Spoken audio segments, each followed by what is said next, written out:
Yo les gars, et dans cette vidéo, je te montre une espèce de fou, c'est une espèce qu'on voit pas souvent en élevage, il s'agit des Camponotus. Tu verras ça après dans la vidéo, mais en tout cas c'est une espèce de Camponotus qui est assez rare en élevage et très spécial par leur comportement et leur déplacement. Je te montre tout ça juste après, tu vas voir, tu vas kiffer, j'en suis sûr.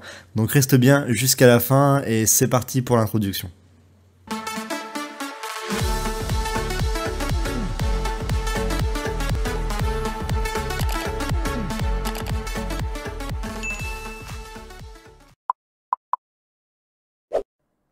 Partage, abonne-toi. Et rejoins-nous sur Discord. Bon, comme tu le vois au niveau du setup, c'est un setup classique comme d'habitude. Ça sera une aire de chasse que j'ai fabriquée par moi-même, qui fonctionne très bien comme tu le vois. Simplement une boîte de chez Ikea avec 2 tubes, etc. Donc ça fait largement l'affaire au niveau de toutes les espèces. Franchement, j'ai fait ça avec toutes les espèces, des Ponérines, des Camponotus, ça marche nickel. Tu peux rajouter des tubes, etc. T'as plusieurs tailles également disponibles, donc voilà, c'est vraiment top. Et c'est très facile à faire, donc franchement, c'est génial. Comme tu le vois, on va zoomer un peu sur l'espèce, et comme tu le remarques, c'est une espèce qu'on voit pas souvent en élevage. Même moi, quand je l'ai reçue, d'ailleurs, j'ai été un peu surpris. Alors pour te dire la vérité, j'avais commandé un colis à un fournisseur africain, et en fait il était censé m'envoyer des maculatus. Et en fait dans le colis de maculatus, j'ai découvert une reine, donc qui était reine seule. C'est une reine toute noire, vraiment complètement noire. Et je me suis dit bon, c'est quoi cette espèce? Elle a l'air assez basique quoi, c'était vraiment une reine, tout ce qu'il y a de plus classique noir. Et en fait, comme tu le vois ici, elle a fait des ouvrières. Et ces ouvrières-là sont juste incroyables. Franchement, je m'attendais pas à ça quand j'ai vu la reine, parce que la reine est vraiment...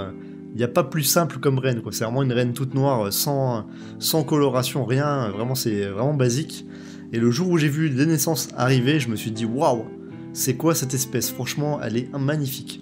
Je sais pas si tu vois au niveau de leur gastre déjà, elles ont des mégastries blancs qui rend ça vraiment stylé. Elles ont le gastre en forme de pointe qui est vraiment gros et elles le remplissent vraiment énormément. Franchement, elles le gonflent avec tous les liquides que je leur mets, c'est juste énorme.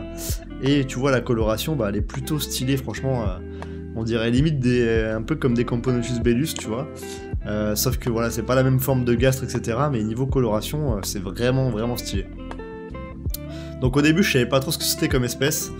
J'ai essayé de chercher un peu sur les réseaux, sur internet, en demandant des conseils, etc. Et j'en ai conclu que c'était possiblement des Camponotus ali. Donc des Camponotus ali, espèce africaine, que j'ai jamais vu d'ailleurs sur internet. J'essaie de chercher un peu, mais il n'y a pas beaucoup de vidéos sur cette espèce-là. On n'en trouve quasiment pas.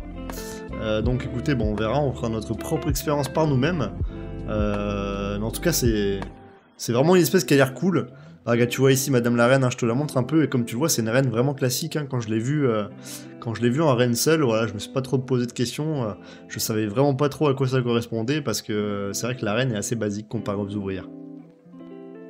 J'ai pu lire sur internet qu'elles avaient un comportement particulier au niveau du déplacement. Apparemment, elles font quelque chose de vraiment stylé. Je vous montre ça après dans la vidéo, mais vous allez voir, c'est complètement stylé. Et comme tu le vois également au niveau de la bouche, là, je sais pas si tu le vois juste devant, elles ont la bouche un peu rouge, ce qui fait un super contraste avec leur corps qui est noir, c'est vraiment cool. Et on va donc les installer dans un setup, parce que comme tu le vois, les tubes sont assez pleins.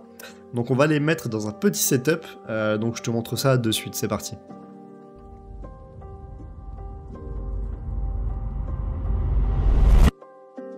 Voilà, tu vois, en un mois, en les laissant tranquilles, bon, le setup, il a explosé, hein, comme tu le vois, les tubes sont complètement remplis, donc on va vraiment les déménager dans cette vidéo. On va trouver un nouveau nid pour elles, un nid vraiment sympa, parce que tu vois, elles ont commencé à squatter l'aire de chasse, donc généralement, quand elles font ça, c'est qu'elles ont plus de place dans les tubes, hein, et là, c'est le cas, hein, tu vois, ils sont vraiment remplis, il n'y a plus aucune place, et d'ailleurs, il manque d'eau, donc c'est le bon moment pour les déménager. On va voir dans quoi on va les mettre, je vais essayer de fouiller un peu dans mon armoire, essayer de trouver un nid pour elles. Ça devrait bien se passer, j'ai pas mal de nids en stock, donc on va trouver quelque chose. Comme tu le vois, il y a beaucoup d'activités, hein, ça bouge des antennes de partout, on les voit vraiment s'agiter. On voit vraiment qu'il y a beaucoup de monde dans ces tubes, et le développement est incroyable. Franchement, elle se développe extrêmement rapidement.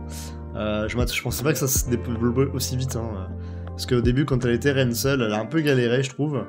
Et maintenant qu'elle est partie, c'est même pas la peine, hein, c'est inarrêtable, franchement, Ça se développe de fou quand tu vois le couvain qu'il y a, etc. C'est vraiment cool. Comme tu peux le voir, du coup, ce que je te disais tout à l'heure, au niveau de leur coloration, elles ont la bouche qui est légèrement rouge. C'est assez bizarre, c'est plutôt stylé, franchement, j'avais jamais vu ça. Et voilà, c'est une espèce qui est plutôt cool à observer, franchement, on n'en voit pas beaucoup, que ce soit sur internet ou même sur YouTube, j'en ai pas vu, donc voilà, on va les garder un peu sur la chaîne, essayer un peu de les faire évoluer, de voir un peu comment ça se développe. Et voilà, comme tu le vois, elles sont vraiment friandes de liquide sucré, etc. Elles ont le gastre bien rempli. Dès que j'en mets, elles sont directement en train de se ruiner dessus. Franchement, elles adorent. Elles adorent, elles adorent. Donc voilà. Tu vois qu'on a déjà des petits médias ici, là, devant l'image. On a un média qui est plutôt sympa, qui est bien gros par rapport aux autres ouvrières. On a toujours ici Madame la Reine qui est en bonne santé, hein, qui a l'air de bien se porter en tout cas. Elle est dans son tube plein de fourmis. Ici on peut voir un peu leur déplacement, alors on verra pas trop le déplacement, mais en fait quand tu les énerves un peu, elles se déplacent comme des cataglyphis, c'est-à-dire qu'elles mettent le gastre vers le haut, elles soulèvent vraiment le gastre vers le haut et elles courent comme des cataglyphis, donc elles courent vraiment extrêmement vite, elles se déplacent très rapidement et c'est assez impressionnant à voir. J'ai l'impression qu'il y a que les petites ouvrières qui le font, celles qui ont un petit gastre noir le font. Les autres avec le gastre plus rempli, j'ai pas l'impression qu'elles le fassent réellement. Mais en tout cas c'est cool à observer, franchement c'est un comportement que j'avais pas vu chez des Camponotus. D'habitude on voit ça comme je disais chez des Cataglyphis ou autres. Et chez des Camponotus franchement c'était la première fois que je voyais ça. Donc c'est hyper intéressant à observer. Au niveau des conditions chez moi du coup je les maintiens à 28 degrés à peu près, donc c'est une espèce africaine. Elles sont logées à la même enseigne que mes Camponotus maculatus, c'est-à-dire 28 degrés tout le temps, et pour la diapo c'est une diapo à température ambiante, donc aux alentours des 20 degrés chez moi. Voilà, donc pour l'instant il n'y a pas de problème là-dessus. J'ai remarqué qu'elles n'aiment pas trop l'humidité, quand je leur mets de l'humidité etc, elles sont pas très fans, elles se reculent un peu, donc pas très fans d'humidité. Par contre abreuvoir obligatoire dans l'aire de chasse, parce qu'elles boivent énormément d'eau. L'abreuvoir se vide assez rapidement, donc voilà. Pas d'humidité dans le nid, par contre, ouais, abreuvoir dans l'aire de chasse obligatoire. On voit ici Madame la Reine hein, qui est sur ses ouvrières. Je rappelle, hein, du coup, c'est la reine qui pond toutes les fourmis. Pour ceux qui ne connaissent pas les fourmis, etc. C'est vraiment la reine qui a pondu toutes ces ouvrières-là. Au début, elle était vraiment toute seule, et maintenant, voilà, elle se retrouve avec pas mal de monde, et c'est plutôt cool. Au niveau des nids, du coup, j'ai ça dans mon stock, donc c'est un nid de chez Ants Paradise que j'avais commandé. J'ai également la version plus grande de chez lui. Alors on va tester, je pense, avec la version plus grande, à mon avis, parce que les deux tubes sont pleins, donc on va les connecter directement à ce nid-là, et puis ça devrait bien se passer, je pense, en tout cas je l'espère. Comme tu le vois, du coup, très facile de déconnexion, hein. T'as juste à déconnecter les tubes et à mettre des petits tuyaux, et tu peux connecter ça directement à ton nid. Donc voilà, c'est vraiment un système qui est cool.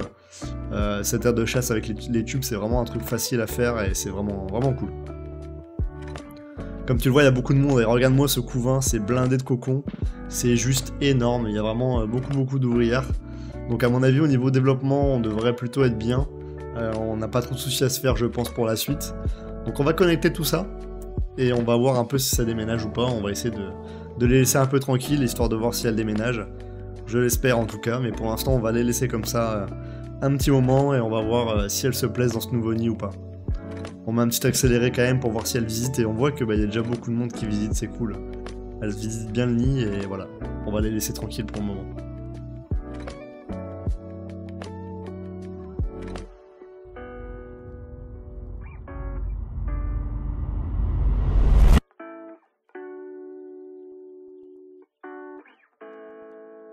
Et voilà du coup l'installation dans leur petit nid, parce que le grand était effectivement trop grand pour elles. On les a installés du coup dans celui-ci, mais comme vous le voyez, du coup elles le remplissent plutôt pas mal. On va attendre qu'elles se remettent plutôt bien de ce déménagement, et une fois que ça sera le cas, on leur proposera autre chose. En attendant, ça fera très bien l'affaire. On va faire des petits plans sur cette espèce là qui est juste magnifique et on les voit beaucoup mieux maintenant que dans les tubes. Comme tu peux le voir, elles ont vraiment une coloration qui est incroyable, franchement j'adore vraiment cette espèce. Je sais pas ce que t'en penses, laisse-moi un petit commentaire pour me donner ton avis, n'oublie pas de me laisser un petit like et un abonnement si ce n'est pas déjà fait. En tout cas, je te remercie d'avoir regardé cette vidéo jusqu'ici et je remercie encore tous les gens qui sont abonnés à la chaîne. Ça fait extrêmement plaisir et ça la soutient. Vous avez également le système d'abonnement payant pour ceux qui le souhaitent. Rien d'obligatoire bien sûr, mais ça m'aide énormément à faire des vidéos, acheter du matériel et vous proposer toujours plus de contenu. Merci à tous en tout cas. Et moi je vous dis bien à très vite dans d'autres vidéos sur la chaîne. Et n'oublie pas, si t'es resté jusqu'à ici, tu peux mettre un petit commentaire en disant « Les Camponotus Ali sont des vrais pots de miel ». Comme tu le vois, leur déplacement est vraiment dingue aussi, hein. Elles courent vraiment comme des cataglyphes. Là, on verra pas trop le gastre vers le haut, mais on le voit très bien quand elles sont dans l'air de chasse. Je ne vais pas les déranger plus longtemps, elles ont déjà subi le déménagement.